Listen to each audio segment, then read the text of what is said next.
নয়াপল্টন এই বিএনপি কেন্দ্রীয় কার্যালয় অনেক স্মৃতি বিজড়িত। গত 17 বছরের অনেক ত্যাগ তিতিক্ষা সংগ্রাম, কষ্ট নির্যাতন, সবকিছু আনন্দ বেদনা সবের মধ্যে দিয়ে দীর্ঘ সময় এই অফিসের দায়িত্বে ছিলাম। আজকে আমাদের মাঝে আমাদের দেশ নেত্রী বেগম খালেদা জিয়া নাই। আমি তার রুহের মাগফিরাত কামনা করছি। গত 21শে জানুয়ারি পর্যন্ত আমি এই পার্টি অফিসের সহদপ্তর সম্পাদক হিসাবে দায়িত্ব পালন করেছি। তো একটা সাংগঠনিক নিয়মের কারণে, একটি স্বতন্ত্র নির্বাচন করার কারণে 21শে জানুয়ারিতে পর থেকে আমি আর এই সহদপ্তর সম্পাদক পদে নাই। যেহেতু দীর্ঘদিন এই অফিসে আমি দায়িত্ব পালন করেছি, অফিসের কিছু নিয়ম কানুন ছিল। অফিসের আমার কিছু মাসিক চাঁদা যেটা 21শে জানুয়ারি পর্যন্ত বাকি ছিল, সেটা আমি আজকে পরিশোধ করলাম। এবং এখানে অফিসের যে আমার যত দায় দায়িত্ব ছিল, এই দায় দায়িত্বগুলি আজকে আমি অফিসে হস্তান্তর করে গেলাম। কারণ 21 তারিখে যেদিন থেকে আমি দায়িত্ব থেকে অব্যাহতি পেয়েছি, সেদিনকে আমি ঢাকায় ছিলাম না। তো সেই কারণে একটু দেরি হয়ে গেছে।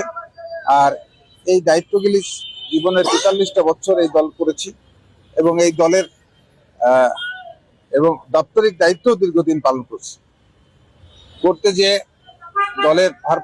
দলের চেয়ারম্যান জনাব তারেক রহমান স্নেহ ভালোবাসা এবং আমার আদর দিক নির্দেশনা দিয়ে কাজ করার যে সুযোগ দিয়েছে, সেই কারণে আমি ওনার প্রতি কৃতজ্ঞতা জানাচ্ছি।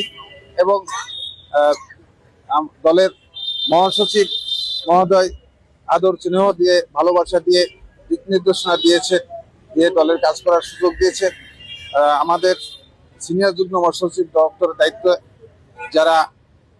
যিনি ছিলেন, তিনিও সহকর্মী হিসাবে সকল সময় আমাদেরকে সঠিক পরামর্শ দিয়ে সঠিক কাজটা করার জন্য সহযোগিতা করেছে এবং পরামর্শ দিয়েছে, আদর করেছে, স্নেহ দিয়েছে, ভালোবাসা দিয়েছে। পাশাপাশি বিএনপির স্থায়ী কমিটির সদস্যবৃন্দ সহ বিভিন্ন পর্যায়ের নেতাকর্মীরা আমাদেরকে বিভিন্নভাবে সহযোগিতা করেছে, পরামর্শ দিয়েছে এবং আমাদেরকে আদর করেছে, সম্মান করেছে, স্নেহ করেছে। সেই কারণে আজকে আমি দলের চেয়ারম্যান তারেক রহমান, মহাসচিব মির্জা ফখরুল ইসলাম আলমগীর, সিনিয়র যুগ্ম মহাসচিব রুহুল কবির রিজভী সহ স্থায়ী কমিটির নেতৃবৃন্দ সহ সারা যত নেতৃবৃন্দ আছে এবং যারা আমাদেরকে এই কার্যক্রম করতে সহযোগিতা করে, সকলের প্রতি আমি কৃতজ্ঞতা জানিয়েছি। এবং তাদেরকে কৃতজ্ঞতা জানিয়ে আমি দলের চেয়ারম্যান এবং দলের মহাসচিব সহ নেতৃবৃন্দের কাছে আমি একটা আনুষ্ঠানিকভাবে কৃতজ্ঞতা পত্র আজকে দিয়ে গেলাম। যার কারণে আমি আজকে, যেহেতু আমি আর দলের কোনো পদে নাই, সেই কারণে সাংগঠনিকভাবে দায়িত্ব পালন করা আমার পক্ষে আর এই মুহূর্তে সম্ভব না। তো সেই কারণে আমি দলের সমর্থক হিসাবে আমার জীবনের সেই দিন পর্যন্ত চেষ্টা করব দলের পাশে থাকার, এবং সকলের আজকে দলের সর্বোচ্চ দলের চেয়ারম্যান মহাসচিব সহ সমস্ত দলের নেতাকর্মী এবং শুভাকাঙ্ক্ষী সবার কাছে আমি দোয়া চাচ্ছি। এবং এই কার্যক্রম পরিচালনা করতে যায় যদি আমার কোথাও কোনো ভুল ত্রুটি হয়ে থাকে, তার জন্য আমি দুঃখ প্রকাশ করছি এবং সকলকে ক্ষমা সুন্দর দৃষ্টিতে দেখার জন্য অনুরোধ করছি। এবং দলের কার্যালয়ে আমার যেসব দেনা পাওনা ছিল, সকল দেনা পাওনা আমি আজকে আনুষ্ঠানিকভাবে পরিশোধ করে গেলাম। সবাই আমার জন্য দোয়া করবেন, ভালো থাকবেন।